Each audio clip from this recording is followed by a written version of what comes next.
Every day in the Elliott homestead revolves around food.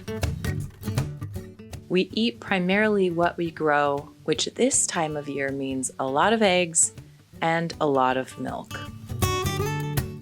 One of my very favorite parts of cooking from scratch every day is that we get to produce and create our own version of healthy.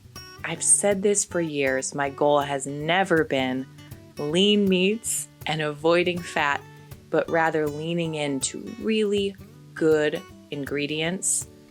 And some of those include a lot of fat. But this is a diet that our family thrives on.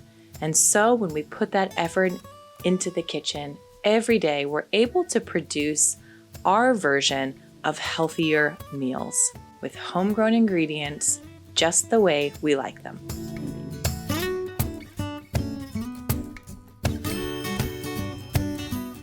Not every day is easy in the kitchen. In fact, some are really, really hard. And my feet will ache and my hands will be sore from washing so many dishes. But the counter to that is that we get to enjoy food. We've chosen to make it a priority here in our home, and we get to enjoy the fruits of that labor.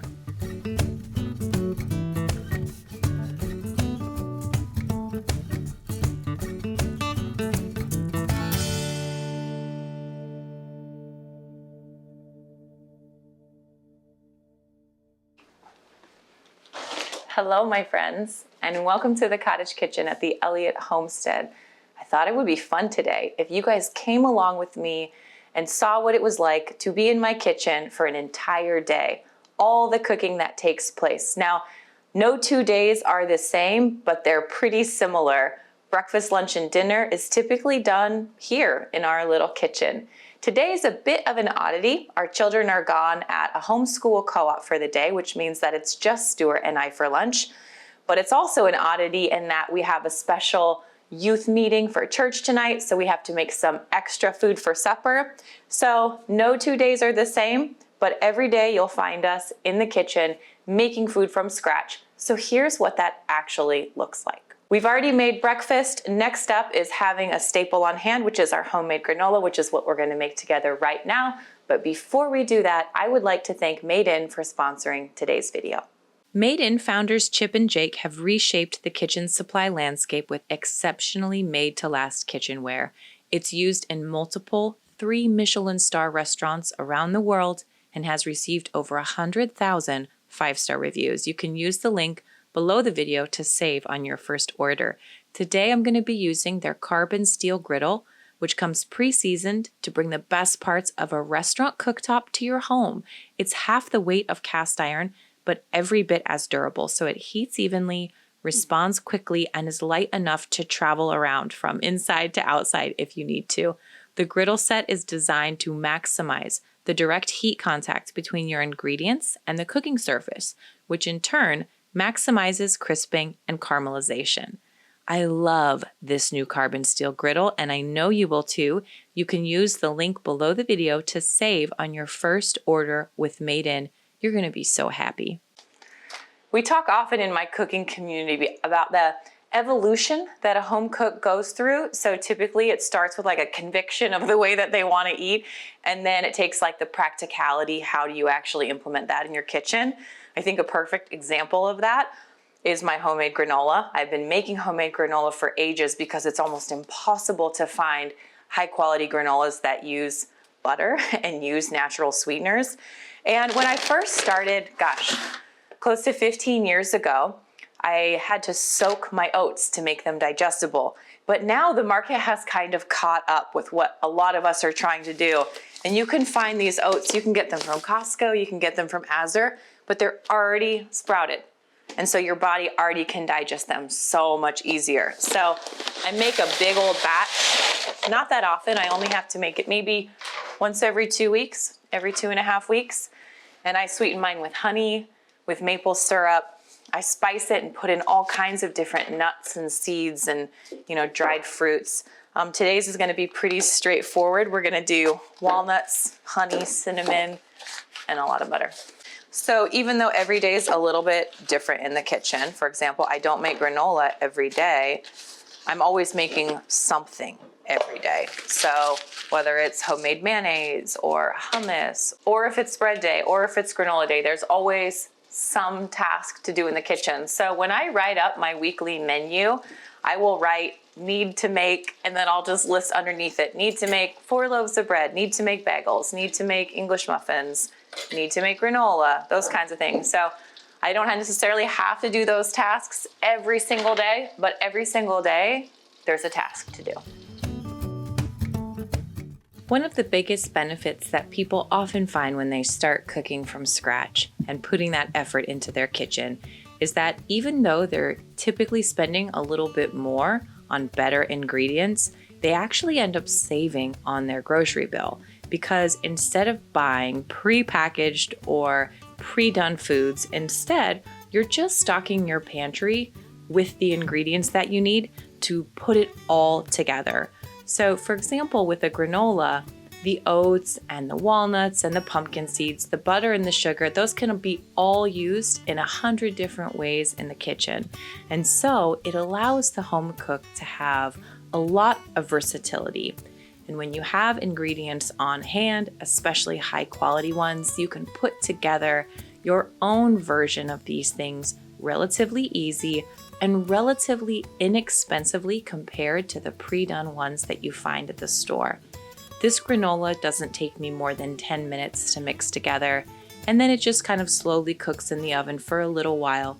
Really little effort on my part, and saves my family a ton of money in groceries.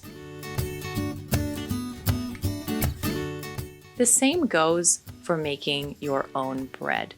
I asked my cooking community, how many of you actually cook your bread from scratch and why? And the resounding answer is, yes, we do cook our bread ourselves. And the primary reasons that people do that is because they could control the ingredients and they could control the cost. Store-bought bread is not cheap compared to making it yourself, even if you're buying specialty, high-quality flours.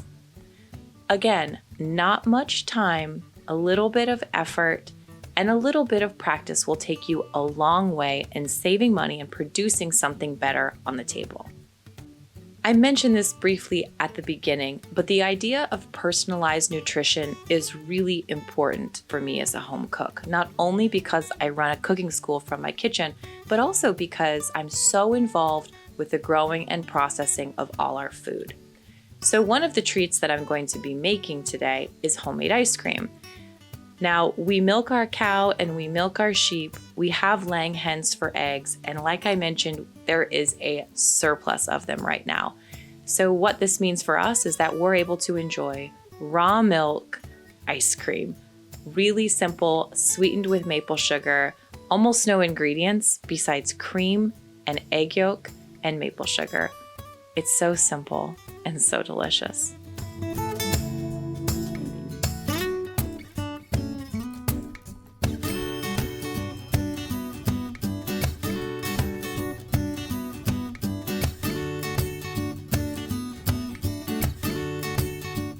Cooking is one of those things, the more you do it, the better and more competent you get at it.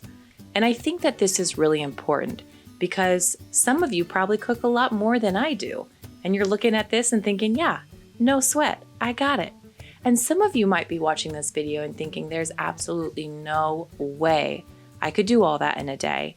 And both of those things can be true. But know this, the more time that you spend practicing and developing and creating in the kitchen, the easier that work becomes. Soon you're not going to have to measure, you're going to spice and season to your heart's content. You're not going to be held in by recipes, but rather you'll be able to grasp onto an idea and take it forward to something delicious. This is good to remember when you need to make something quick. I have a few recipes in my back pocket that I can just whip out in 10 minutes or less so that there can be something from scratch on the table when we need it.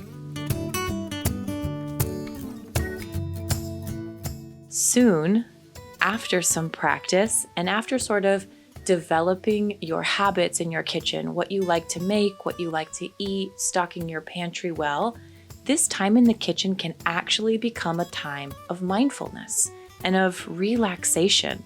There's something about being able to put your hand to something to create something delicious. Your mind can wander and you can be thinking about something completely different than what you're actually doing. I find the act of making bread to be one of the most relaxing experiences that I have in the kitchen. It might seem crazy that putting effort into the kitchen could actually help you with stress, but it turns out that's exactly what happens. That doesn't mean that there's not chaos, especially as the day goes on.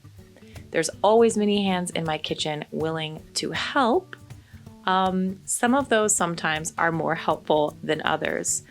But it's good to remember that cooking from scratch is about all the things that we talked about already, and it's about bonding. This is a communal kitchen. This is a communal activity. And I want my people to be in my kitchen, even if they're in my way sometimes, because I know that time in the kitchen becomes a fun and fulfilling shared activity.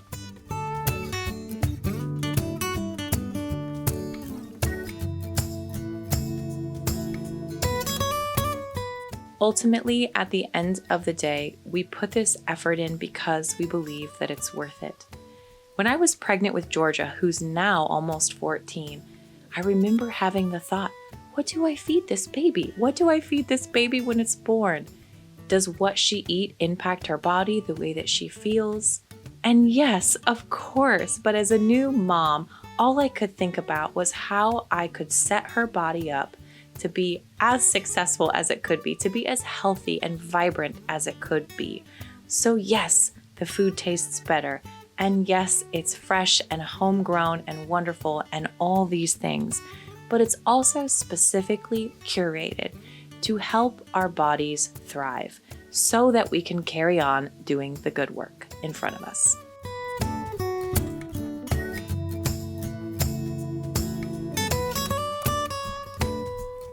To those of you who are new to cooking from scratch and putting more extra effort into your kitchen, I want you to know that it's worth it. It's going to be worth it, and it might be a lot of work now on the front end, but hang in there. And to those of you who have been at this for years and years, kudos to you, because you're the ones who inspire me to keep going as well, and often remind me that this work is worth it.